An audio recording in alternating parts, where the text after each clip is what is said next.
to uncover how debt became the foundation of profit.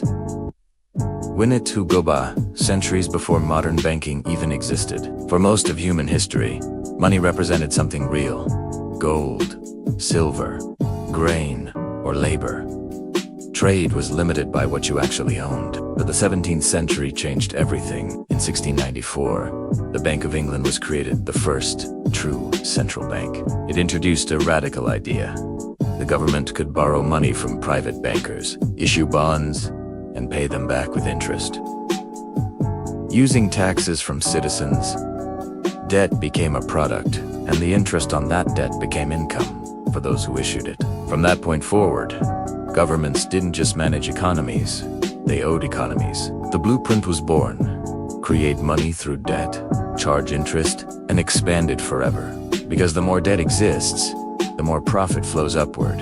For 2 centuries, gold kept the system honest. You could only issue as much currency as you had gold to back it. But gold is limited, and limits mean control. By the early 20th century, nations realized that to fight wars and fund empires, they needed something elastic, something that could expand without end. Enter fractional reserve banking. Banks no longer needed to hold full reserves of deposits. If you deposited $100, they could lend out $900. That $900, when deposited elsewhere, became the foundation for even more loans. Money, literally, was being created out of thin air. Every new loan created new money, and every dollar of that new money came with interest owed to someone. It was genius. It was dangerous. And it guaranteed one thing: debt would always grow faster than the money supply. Fast forward to 1944, Bretton Woods. World leaders gathered to rebuild the world economy after war. The US dollar was pegged to gold, and every other currency pegged to the dollar. It was a promise of stability, backed by trust, but that trust didn't last long. By 1971, the United States had printed more dollars than it had gold. Foreign nations started demanding gold for their dollars. And then, President Richard Nixon made history. He ended the dollar's convertibility into gold permanently. Overnight, money stopped being real. It became a promise, backed by nothing but confidence and credit. This was the true birth of the modern debt system, a self-reinforcing loop with no breaks. From that day on, every dollar in circulation was someone else's liability.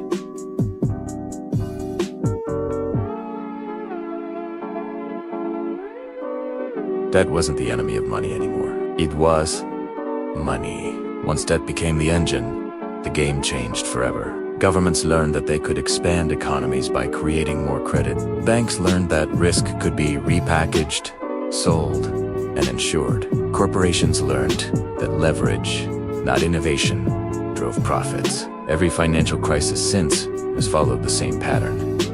Excess credit fuels bubbles. Collapse wipes out the middle class. Rescue packages inject new debt to save the system. The wealthy, who own the debt, come out stronger. After the 2008 financial crisis, for example, the global economy added over $100 trillion in new debt within just 10 years. Today, global debt has surpassed $315 trillion, 3 times the world's total GDP. And here's the paradox. Every time debt increases, the system looks more stable on paper because GDP, consumption, and investment all appear to grow.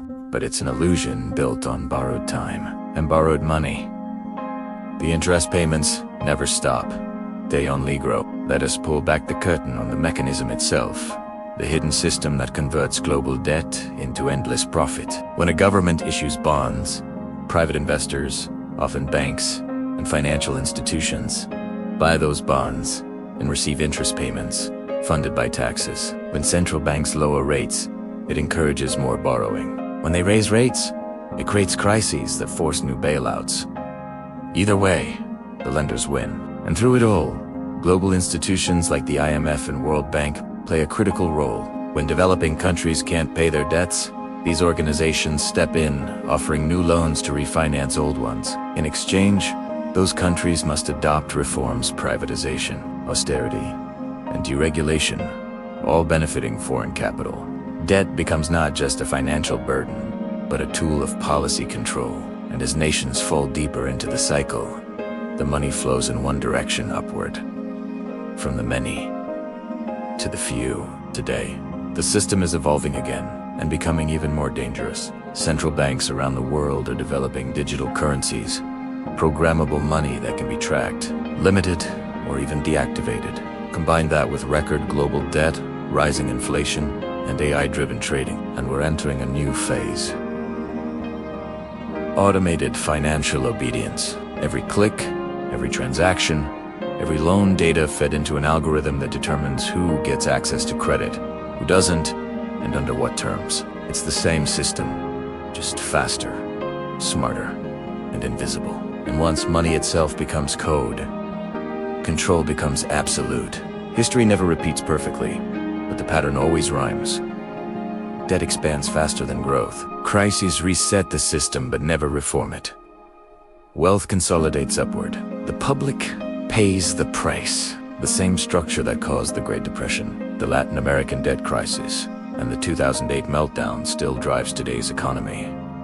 Only now, it's global, synchronized, and digital. The hidden system hasn't been dismantled, it's been perfected.